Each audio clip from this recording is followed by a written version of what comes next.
¿Qué tal, amigos de Puntos y Comas? Nos da muchísimo gusto que nos acompañen en este segmento de información que nos permite aproximarnos a los hechos que están sucediendo después de los comicios del domingo 2 de junio.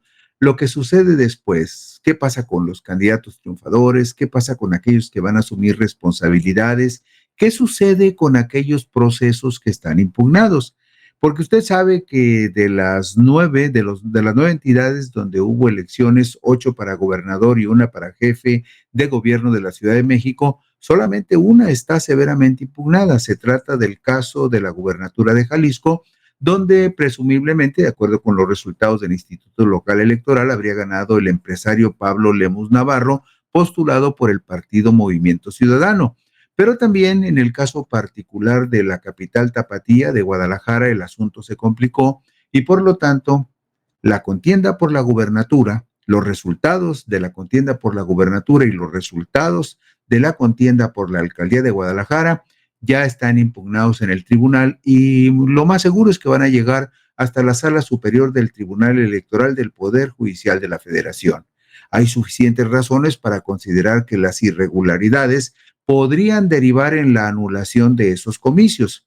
Pero más allá de lo que finalmente decida la sala superior, ¿qué factores podrían contribuir, podrían incidir de manera importante para que una elección como la de Jalisco y la de Guadalajara fueran anuladas? Bueno, ¿cómo se procesa la nulidad de una elección en México?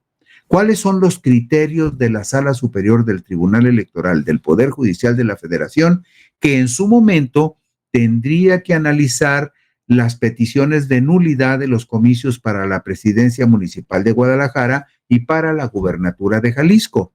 El elemento más importante para anular unos comicios se sustenta en el análisis de la violación de los principios constitucionales rectores en materia electoral, argumento en el cual se fundamentan los juicios de inconformidad promovidos por los candidatos de Morena para solicitar la anulación de los comicios por la gubernatura de Jalisco y también para la alcaldía de Guadalajara.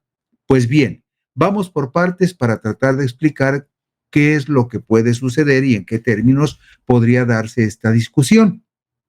Resulta que la Sala Superior del Tribunal Electoral del Poder Judicial de la Federación es la última instancia jurisdiccional en materia electoral que conoce y resuelve en forma definitiva e inatacable las controversias electorales presentadas por ciudadanos, candidatos, partidos y demás actores. ¿Qué significa esto? Cuando hablamos de que el Tribunal Electoral es la última instancia jurisdiccional, lo que queremos decir es que es la instancia máxima para interpretar las leyes y aplicarlas en la materia electoral en particular. O sea, por encima del Tribunal Electoral no hay ninguna autoridad, ni siquiera la Suprema Corte de Justicia. Es la última instancia. Y además, cuando decimos que las decisiones del Tribunal Electoral son definitivas e inatacables, se refiere a que tampoco hay ningún recurso que pueda revertir una decisión del Pleno de la Sala Superior del Tribunal Electoral. Por eso es tan importante que algunos asuntos llegan a la Sala Superior del Tribunal y el Tribunal tendría que analizar si hay razones jurídicas para anular o no anular unos comicios. En una única instancia, la Sala Superior resuelve los medios de impugnación relacionados con la elección presidencial y de gubernaturas, incluida la jefatura de gobierno de la Ciudad de México, así como también recibe las impugnaciones por las elecciones federales de diputaciones y senadurías por el principio de representación proporcional. Es decir, es la última instancia y atiende también las impugnaciones que se hagan con respecto a los resultados de las gubernaturas. Esto dice, si usted se mete a la plataforma digital del tribunal, a la página digital oficial del tribunal, y ahí dice que una de sus facultades es justamente resolver los medios de impugnación relacionados con la elección de presidente de la República y de gubernaturas cuando éstas se llevan a cabo. Bueno, la Constitución Política de los Estados Unidos Mexicanos establece en la fracción quinta de su artículo 41, el artículo 41 es el que se refiere a todos los asuntos relacionados con las elecciones y con los partidos políticos, con el financiamiento de los partidos políticos, con el Tribunal Electoral del Poder Judicial de la Federación. Todo lo que tiene que ver con elecciones, si a usted en lo particular le interesa este tema, lo puede encontrar en el artículo 41 de la Constitución General de la República. Bueno, pues el artículo 41 de la Constitución dice que la organización de las elecciones es una función estatal que se realiza a través del Instituto Nacional Electoral y de los organismos públicos locales, es decir, el INE y en este caso el Instituto Electoral y de Participación Ciudadana del Estado de Jalisco. Pero enseguida, el artículo 41 establece algo que es fundamental. En el ejercicio de esta función estatal, la función electoral, hay principios constitucionales que son esenciales, de los cuales no se puede prescindir, que son cualitativamente muy importantes y que norman en lo general y de manera estricta cómo deben de ser los procesos electorales en nuestro país. ¿Y qué dice sobre, dice el artículo 41? En el ejercicio de esta función estatal electoral, la certeza, la legalidad, la independencia, la imparcialidad, la máxima publicidad y objetividad son principios rectores. Es decir, un proceso electoral que no tenga esas cualidades o que pierda algunas de esas cualidades es un proceso electoral que no puede ser validado. Es un proceso electoral que no es legal. Es un proceso electoral que tendría que anularse. Bueno, pues eso dice la Constitución y esos son los principios rectores básicos, fundamentales. Sin esos principios, las elecciones no serían más que una suma de votos que muchas veces usted sabe que es muy fácil ponerle dulcecitos a la piñata, meterle más votos al ánfora o en las actas poner más votos de los que realmente se contabilizaron en favor o en contra de tal o cual partido. Eso es muy fácil hacerlo. Lo que no se puede de ninguna manera ignorar son estos principios que se refieren a la certeza, la legalidad, la independencia, la imparcialidad, la máxima publicidad y la objetividad de las elecciones. Mientras que el artículo 78 bis de la Ley General del Sistema de Medios de Impugnación, hay un sistema de medios de impugnación, es decir, todo lo que sucede en los procesos electorales, en la parte que organiza el Instituto Nacional Electoral o que organizan los institutos electorales locales, todo eso es la parte administrativa. El INE es una autoridad administrativa, lo mismo que el Instituto Electoral de Jalisco. Bueno, pero aparte de eso, hay un sistema de medios de impugnación, una ley general del sistema de medios de impugnación. ¿Para qué? Para que se encargue de revisar y para que se puedan denunciar con base en esa ley las irregularidades que pudieran cometerse contra los procesos electorales o para violar los procesos electorales o para burlar la voluntad de la gente. Bien, el artículo 78 bis de la Ley General del Sistema de Medios de Impugnación en materia electoral señala que las elecciones federales o locales serán nulas por violaciones graves, dolosas y determinantes, y que se presumirá que las violaciones son determinantes cuando la diferencia entre la votación obtenida entre el primero y el segundo lugar sea menor al 5%. En caso de nulidad de la elección, se convocará a una elección extraordinaria en la que no podría participar la persona sancionada. Es decir, si el candidato presumiblemente ganador participó en un proceso de ilegalidades contra la elección, ese personaje no podría participar en las elecciones extraordinarias si se anulara el proceso donde se detectaron irregularidades graves. Agrega la Ley General del Sistema de Medios de Impugnación que se entenderá por violaciones graves aquellas conductas irregulares que produzcan una afectación sustancial a los principios constitucionales en la materia, es decir, a los principios que determinan la calidad de los procesos electorales, los principios constitucionales. Y además se calificarán como dolosas aquellas conductas realizadas con pleno conocimiento de su carácter ilícito, llevadas a cabo con la intención de obtener un efecto indebido en los resultados del proceso electoral. También, la Constitución Política del Estado de Jalisco establece en su artículo 12 la preeminencia de los principios rectores de la función electoral y repite también lo que la Constitución Federal. La función electoral debe de estar determinada por certeza, legalidad, independencia, imparcialidad, máxima publicidad y objetividad. Y mire usted, en la diapositiva número 5 podemos empezar a ver una descripción muy concisa, pero muy clara, de cuáles son las razones de nulidad de una elección. Esta explicación la hace el magistrado de la Sala Superior del Tribunal Electoral, Felipe de la Mata Pizaña, quien también es uno de los dos integrantes de la comisión especial que va a recibir todas las impugnaciones de la elección presidencial y las tendrá que resolver y tendrá que preparar el dictamen para la calificación y la declaración de presidenta electa de Claudia Sheinbaum Pardo. O sea, Felipe de la Mata Pizaña hace la explicación sobre cuáles son las razones de nulidad de una elección y esto lo hace en un documento oficial del Tribunal Electoral. Y dice lo siguiente: para que se materialice una nulidad deben cumplirse los siguientes requisitos. Esto lo explica el magistrado Felipe de la Mata Pizaña. Punto 1.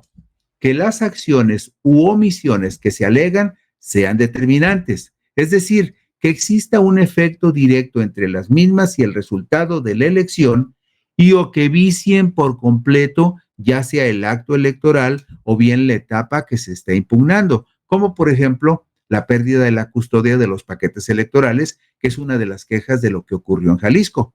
También dice que para que una etapa del acto electoral sea anulado, deben considerarse dos tipos de determinación.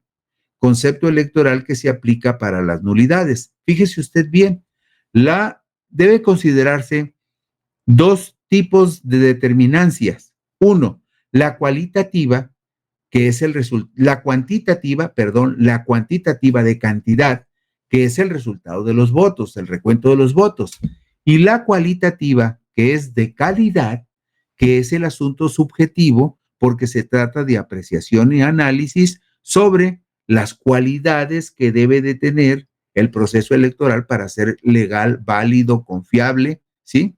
Bueno, ¿cuáles son las razones de nulidad de una elección? El punto 2 dice Felipe de la Mata lo siguiente. En la diapositiva número 6 lo vemos. Que se pruebe que las acciones u omisiones fueron cometidas con dolo y gravedad y que estuvieron específicamente orientadas a incidir en el resultado del proceso electoral. Como por ejemplo, una de las quejas que plantea Morena, de que en varios recuentos de votos estuvieron personajes que al mismo tiempo de que hacían función como personajes del Instituto Electoral, también estaban en la nómina del gobierno de Jalisco o de algunos municipios del partido Movimiento Ciudadano. Es una de las quejas que plantean. El punto número 3, que la diferencia entre el primero y segundo lugar sea menor al 5% de la votación emitida en la casilla, el distrito o la elección global, dependiendo de la etapa que se impugna. Todo esto viene en un documento que se llama Manual de Periodismo Judicial Electoral del Tribunal Electoral del Poder Judicial de la Federación, y el autor de este capítulo en particular es el magistrado Felipe de la Mata Pizaña. ¿Cuáles son los tipos de nulidades que se aplican en materia electoral? Bueno, puede haber nulidad de voto, por ejemplo. Este voto es nulo porque no se marcó bien la boleta.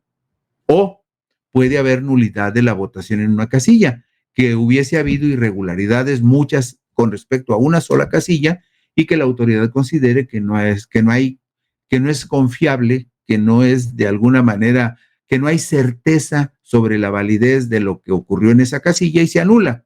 O, punto 3, la nulidad de una elección completa, como lo que está pidiendo Morena en el caso de la elección de gobernador y la elección de alcalde en Guadalajara. Y mire usted, aquí están los datos en la diapositiva número 8, los datos de cómo quedó el resultado entre Pablo Lemus Navarro y Claudia Delgadillo González. Si usted observa, este es el resultado oficial que dio a conocer el Instituto Electoral de Participación Ciudadana de Jalisco. Hay apenas una diferencia de 5% entre Pablo Lemus Navarro y Claudia Delgadillo González. Una diferencia que en su momento, si Morena pudiera aprobarlo, se tendría que subsanar. ¿Por qué?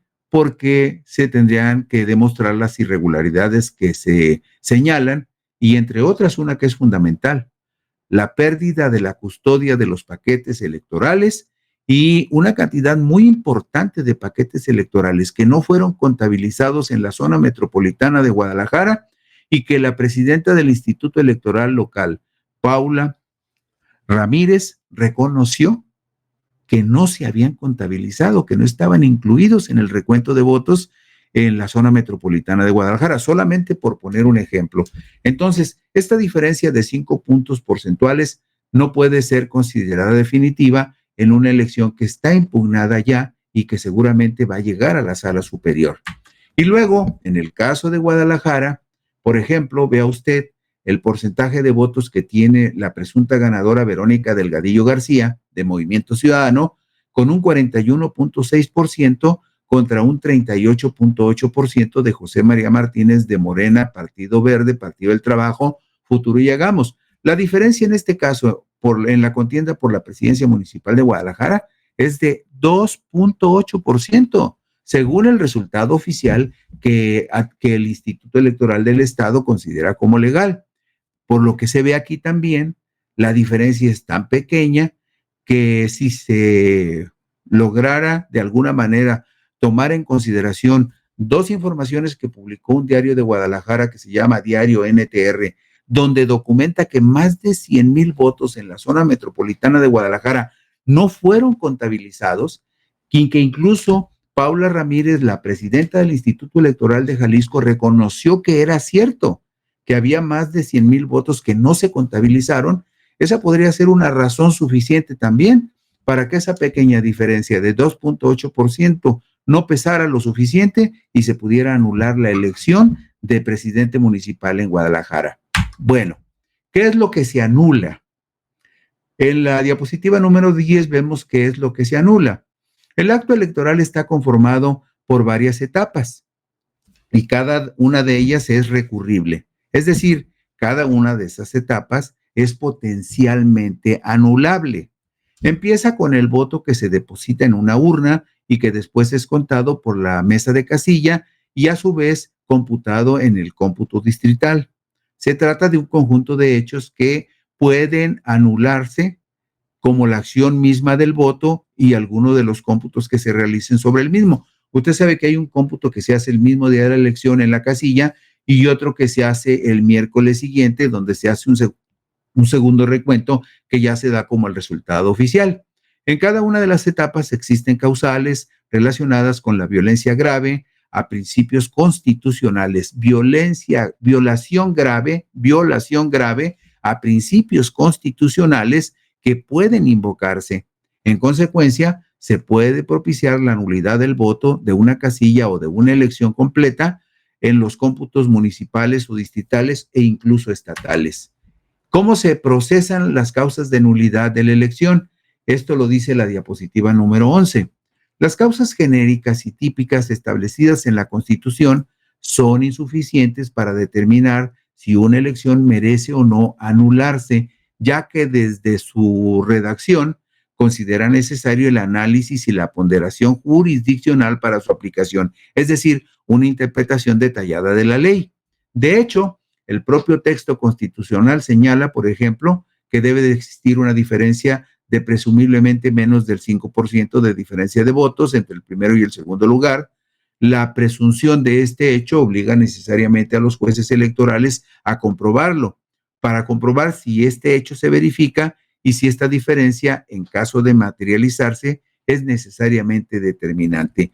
Pero el punto medular sigue siendo el mismo: la violación de principios rectores de la función electoral que son básicos. Debe haber certeza, legalidad, independencia, imparcialidad, máxima publicidad y objetividad, factores, elementos básicos de la función electoral que en el caso de Jalisco es evidente que se violaron.